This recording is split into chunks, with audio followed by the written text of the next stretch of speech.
On va retrouver tout de suite nos deux collègues des deux collines, Madeleine Blais-Morin, qu'on retrouve à Ottawa, Sébastien Boivin, qui est à Québec. Bonsoir à vous deux. Bonsoir, Julie. Bonsoir.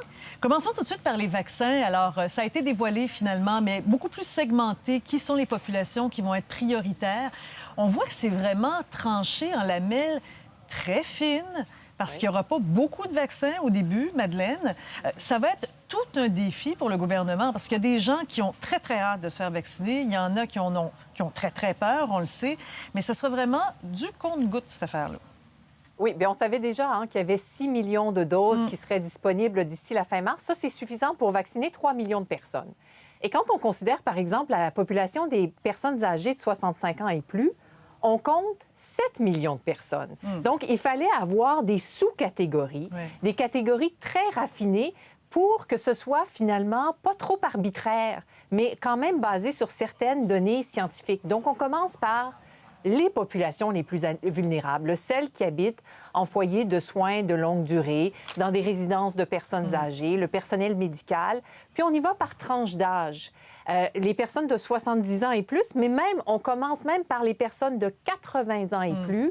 On diminue par tranche de 5 ans jusqu'à 70 ans et plus, parce que ce sont les gens qui sont les plus susceptibles de finalement avoir des complications du virus et peut-être même d'en mourir. Donc tout ça, même si on y va avec un compte-gouttes, ça va quand même alléger la pression sur le système de santé parce que ce sont justement les personnes les plus vulnérables. Oui.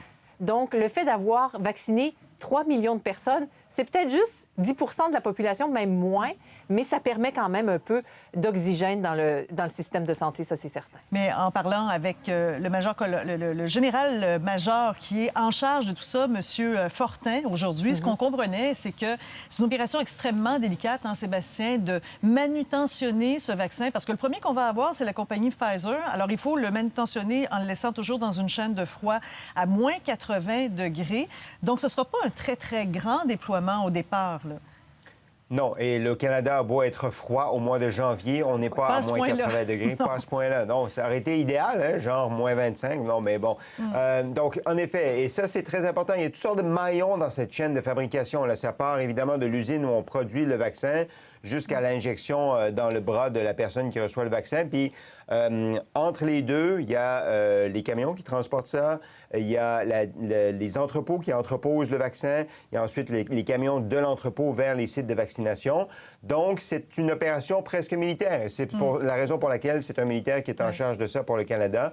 Et comme il vous le disait, à partir de lundi, il va faire des répétitions pour être prêt. La question, c'est de savoir quand est-ce qu'on va recevoir les premières doses de vaccin? Puis ça, il y a encore un flou là-dessus sur la date précise. On sait jusqu'à maintenant, il y a énormément de pression sur le gouvernement Trudeau, Madeleine, de la part des partis d'opposition, de la part des provinces. En fait, tout le monde est impatient. Il y a même des provinces qui lançaient déjà des dates alors que les dates ne sont pas encore confirmées.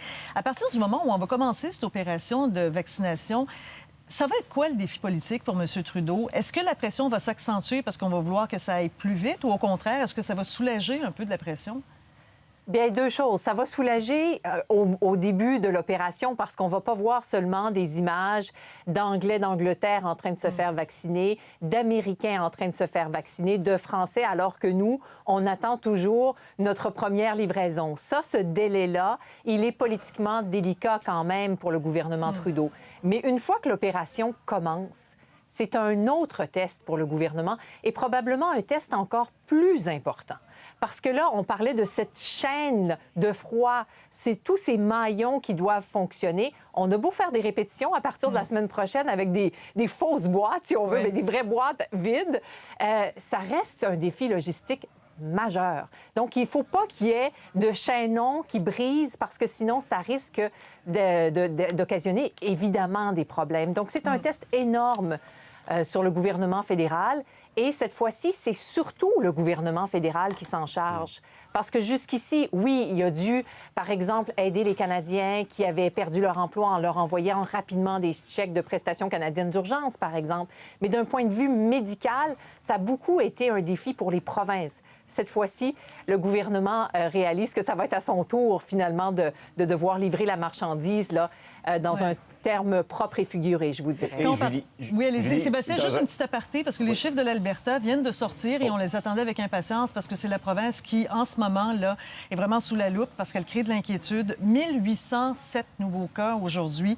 On déplore 15 décès.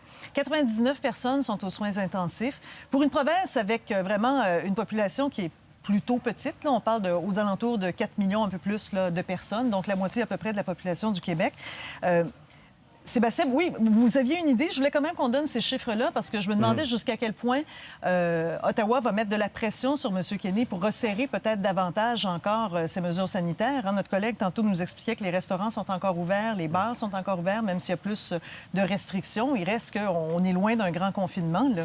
Oui, il y a deux choses. Il y a la pression sur M. Kenney aussi pour aller plus loin. On a l'impression qu'il y a une idéologie aussi de M. Kenney qui fait en sorte que il veut pas fermer les commerces. Donc, il était réticent aussi à imposer le masque. C'est les villes qui imposent le masque en Alberta jusqu'à maintenant. Puis il est en discussion avec Ottawa pour avoir des hôpitaux de campagne pour traiter les gens qui arrivent dans les hôpitaux. Donc, il y a énormément de pression en Alberta. Je voulais juste rajouter que dans un contexte, pour la vaccination au pays, dans un contexte normal, même si on ne peut pas parler de normalité ici, ce serait déjà un défi énorme pour un gouvernement de vacciner les Canadiens. Rajoutez à ça que M. Trudeau songe peut-être à déclencher des élections au printemps. Et pour lui, il faut que ça marche. Parce que si ça ne marche pas, les Canadiens, s'ils déclenchent des élections, on pourrait le juger là-dessus. Ou ça pourrait l'empêcher peut-être même de déclencher des élections si ça va mal. Alors, on essaie d'imaginer un contexte en pleine campagne de vaccination, une campagne électorale. Ce serait un petit peu... un petit peu surréaliste. Ah oui, voilà. Meng Wanzhou, il y a peut-être du développement, Madeleine, de ce côté-là. En fait, c'est ce que nous dit le Wall Street Journal. C'est pas tout ce que nous dit M. Trudeau, parce que manifestement, il ne veut pas aborder ce sujet-là. Oui. C'est très, très, très délicat pour le Canada, même de parler de ce qui se passerait entre le département de la justice américain et les avocats de Meng Wanzhou. Alors, petit retour en arrière. Hier, le Wall Street Journal nous dit qu'il y aurait des négociations entre la haute dirigeante de Huawei et finalement le gouvernement américain pour essayer de trouver un genre d'entente qui permettrait à Meng Wanzhou de retourner en Chine, en échange de quoi elle devrait admettre une certaine culpabilité à des allégations faites aux États-Unis. Entre autres, Mme Meng Wanzhou est accusée de fraude. Donc, ce serait une façon, finalement, de lui permettre de rentrer. Et idéalement, là, ça serait on négocierait en triangle, là, idéalement, pour avoir une clause Michael. Ça ne le dit pas dans le Wall Street Journal aussi précisément que ça. Mais évidemment, du côté canadien, c'est ce qu'on souhaite, que les deux Michael puissent entrer au Canada, puissent revenir, eux qui vont être incarcérés depuis 2 ans, là, la semaine prochaine. C'est une éternité. Et on sent qu'ils sont finalement victimes de tensions entre la Chine et les États-Unis et que le Canada s'est trouvé coincé entre ces deux puissances-là. Donc, s'il se passe effectivement des négociations, le Canada probablement est bien content, mais il reste encore beaucoup de bémols. Par exemple, Meng Wanzhou n'a pas encore accepté de plaider coupable ou dire qu'elle admet une certaine culpabilité. Donc, déjà là, c'est un problème. Deuxième problème, c'est que les Chinois ont toujours refusé de faire un lien officiellement entre la détention de Mme Meng Wanzhou ici et la détention des deux Michael. Donc, admettons que Mme Meng Wanzhou peut retourner en Chine. Les Chinois ne voudront pas perdre la face en disant « OK, reprenez vos deux Michael ».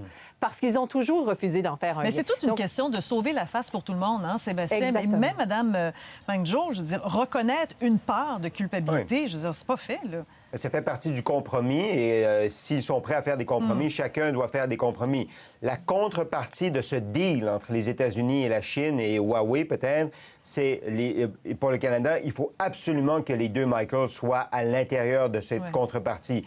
On n'accepterait pas, je pense, au Canada, que Mme Meng quitte le pays après avoir fait une entente avec les États-Unis et que les deux Michael restent en prison. Peut-être qu'ils pourraient être libérés 1 mois plus tard. Là. Il pourrait peut-être y avoir un délai entre les événements, mais il faut absolument qu'il y ait une entente Michael ou une clause Michael dans cette entente à 3. Bon, bien vraiment, on va croiser les doigts pour eux. On revient sur Noël. Sébastien, finalement, ça fait 24 heures là, qu'on a passé un peu là, le moment du choc, qu'il n'y aura pas de rassemblement à Noël, parce que la nouvelle a été donnée hier par M. Legault. 24 heures plus tard, est-ce que c'était une bonne chose, finalement, de la part de M. Legault de le dire tout de suite, de le dire avant la date qu'il avait donnée au départ comme date butoir, le 11 décembre?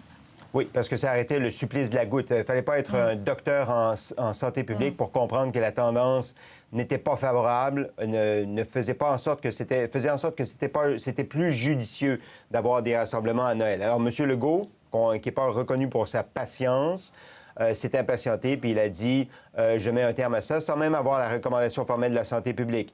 On présume que la santé publique, dans une semaine, aurait recommandé l'annulation des rassemblements de Noël en zone rouge, mais c'était la décision à prendre pour M. Legault. Et maintenant, il peut se concentrer sur d'autres choses. Maintenant que c'est passé, en fait, il doit se concentrer sur deux choses. S'assurer qu'il y a toujours de l'adhésion aux mesures, aux consignes sanitaires, parce que la question, c'est de savoir si les gens vont respecter les directives qui ont été données par le gouvernement et par le premier ministre. Puis la deuxième chose sur laquelle il doit se concentrer, c'est la vaccination, cette lueur au bout du tunnel pour s'assurer que ça fonctionne au Québec. Bon, vous nous ramenez sur le terrain de la vaccination. Est-ce que vous avez l'impression que ça va être un gros défi? Parce qu'on a vu le sondage qu'a produit Radio-Canada cette semaine sur l'adhésion, la volonté des Canadiens, Madeleine, de se faire vacciner. Il reste quand même qu'il y a une poche de résistance, là.